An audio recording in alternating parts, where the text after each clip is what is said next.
transmisi di sini ada dua, transmisi untuk kendaraan FR, ya. Kemudian ada transmisi untuk kendaraan FF.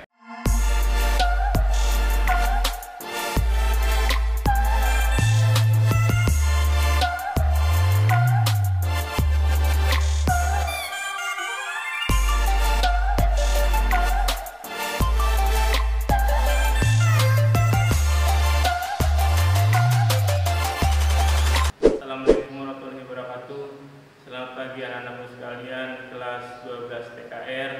Kali ini Bapak akan memberikan materi pembelajaran atau pokok bahasan kelas 12 TKR, yaitu teori produktif tentang pelajaran PSPTKR, pemilihan sasis pemindahan tenaga.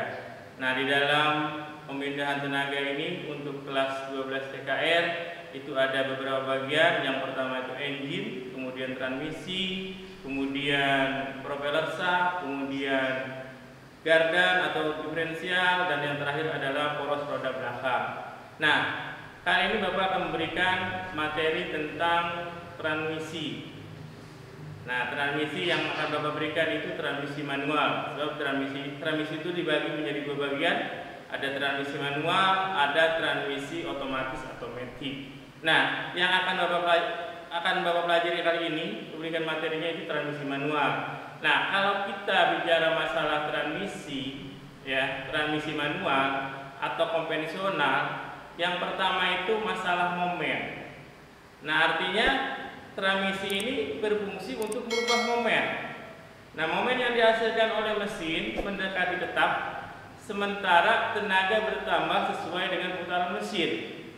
Bagaimanapun juga, kendaraan memerlukan momen yang besar untuk memulai perjalanan atau menempuh jalan yang tinggi. Pada jalan yang mendekati roda penggerak memerlukan tenaga yang lebih besar, sehingga kita harus memiliki beberapa bentuk mekanisme perubahan momen. Nah, perhatikan gambar di samping.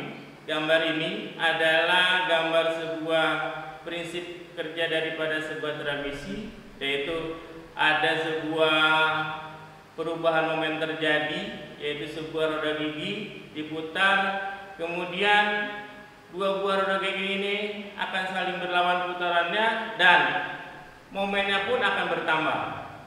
Nah, putaran roda berkurang tetapi momen bertambah. Pengertian di sini, ya, putaran roda berkurang tetapi momen bertambah.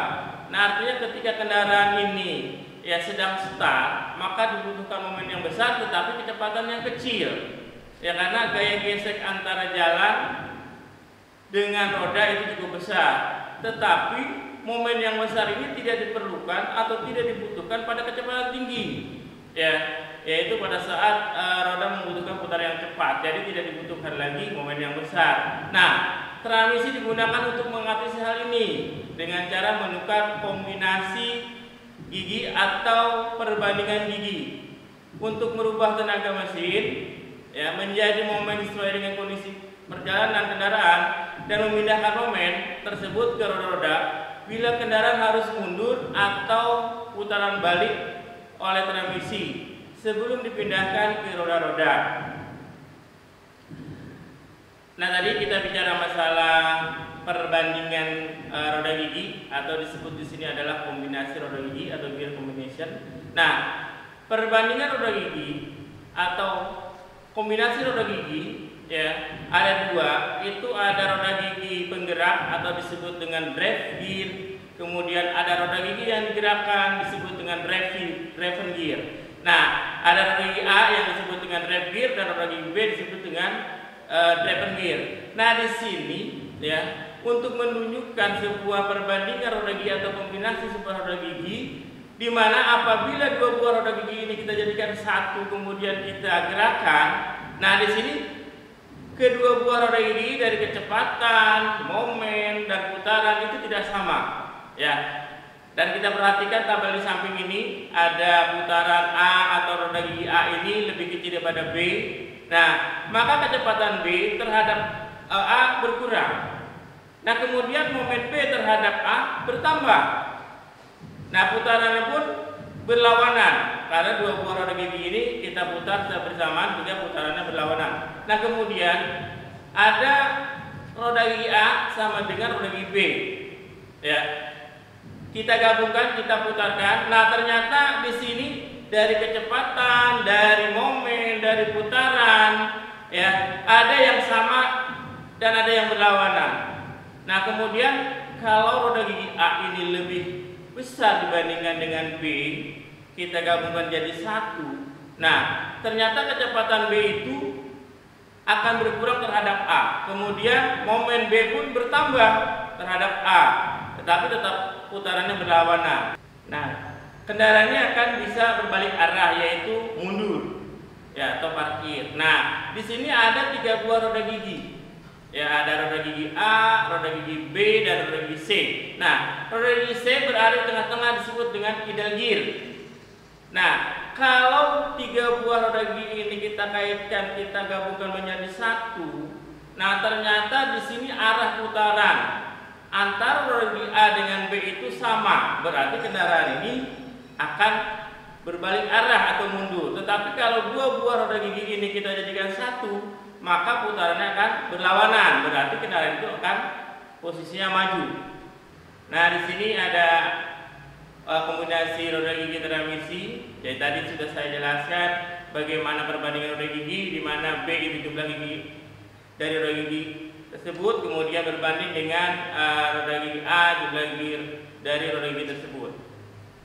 Nah, selanjutnya dalam transmisi 2 pasang roda gigi ini kombinasikan pada gambar di bawah ini atau gambar di atas ini untuk memperoleh putaran output shaft. Dengan input shaft, perbandingan roda gigi dalam suatu kombinasi dapat dinyatakan sebagai berikut. Nah, ini pada gerak maju, ya. Perbandingan roda gigi B berbanding dengan A dikali dengan D berbanding dengan C, di mana yang input shaft ini dihubungkan langsung dengan sebuah klat. Dan output shaft ini dihubungkan langsung dengan sebuah propeller shaft. Nah, ada 4 buah roda gigi A, B dengan C dan D. Nah, yang A ini adalah roda gigi main gearnya, dan D juga main gearnya. Roda gigi B dan C itu adalah counter gearnya. Nah, ini gerak mundur, ya. Apabila mundur ini yang saya sudah tadi jelaskan, kalau kita menggunakan perbandingan roda gigi dengan rumus demikian, ya, karena di sini ada 5 buah roda gigi, kalau maju tadi ada 4 buah roda gigi. Nah, di sini ditambah dengan roda gigi E. E ini adalah idle gear, ya. Karena tadi kalau 2 buah roda gigi itu kita putar bersamaan, maka putaran arahnya berlawanan.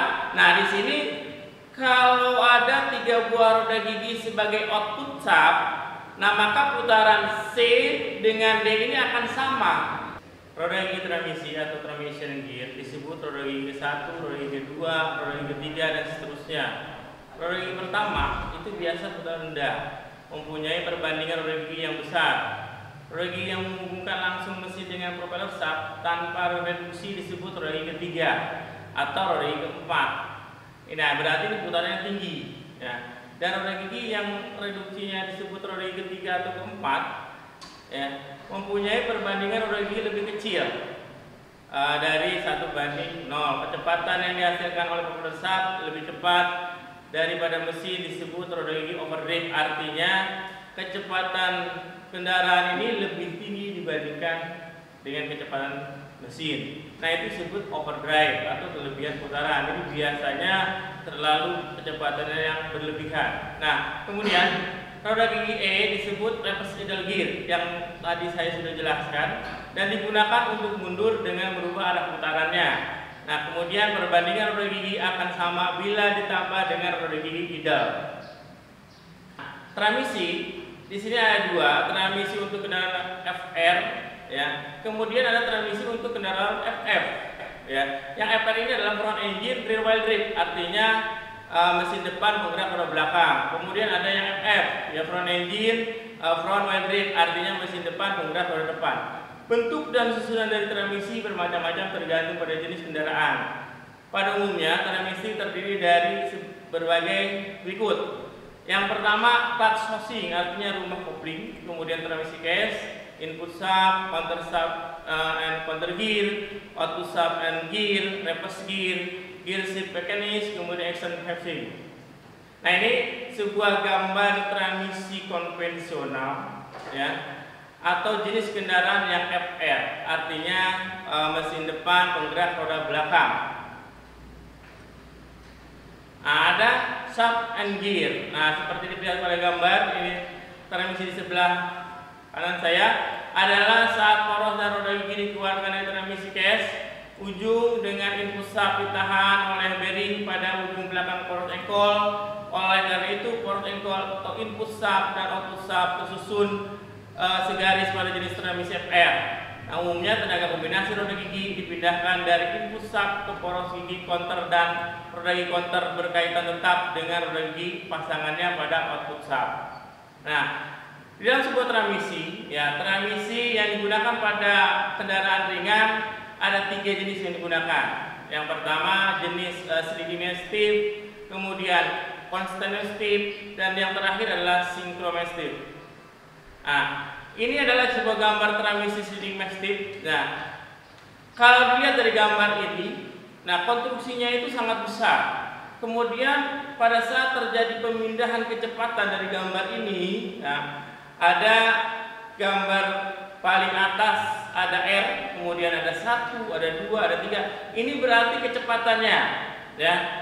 Ini kecepatannya, berarti transmisi ini pada sebuah kendaraan terdapat 3 kecepatan atau 3 speed dan 4 speed, satunya adalah mundur reverse, yang R2 reverse.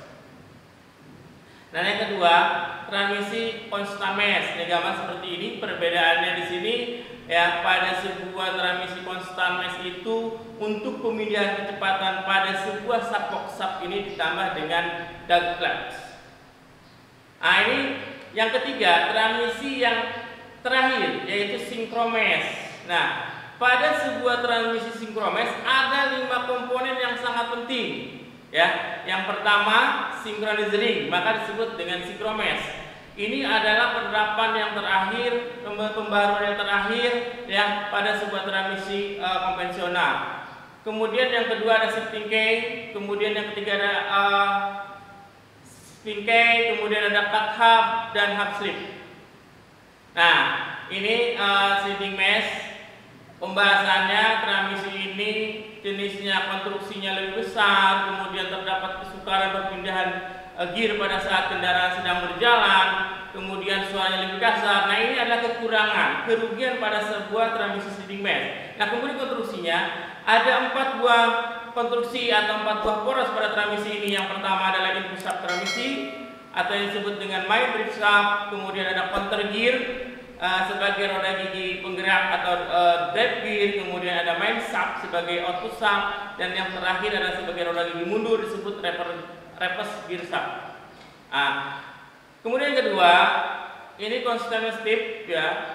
Jenis ini merupakan pengembangan dari jenis sliding mesh, ya, yang tadi yang pertama, ya, di mana bentuk gearnya tidak lagi lurus melainkan helikal, yaitu miring, sama dengan yang sekarang atau yang ketiga nanti, ya, dinamakan counter gear karena selalu berkaitan atau berhubungan dengan gear pada main shaft. Nah, sedangkan gear pada main shaft dihubungkan dengan perantara bearing. Nah, di sini ada bearingnya, ada kelahar pada sebuah main shaftnya, sehingga pemindahan kecepatan agak sedikit mudah. Nah, saya sebutkan tadi, pada main shaft ini dipasang dog clutch yang berfungsi sebagai pemindahan putaran dari main gear ke main shaft sebagai output shaft.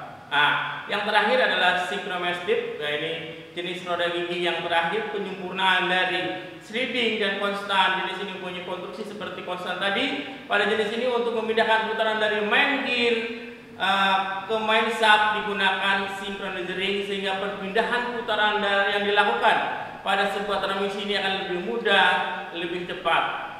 Nah, ini yang terakhir, susunan transmisi synchro mesh yang sekarang digunakan pada sebuah kendaraan.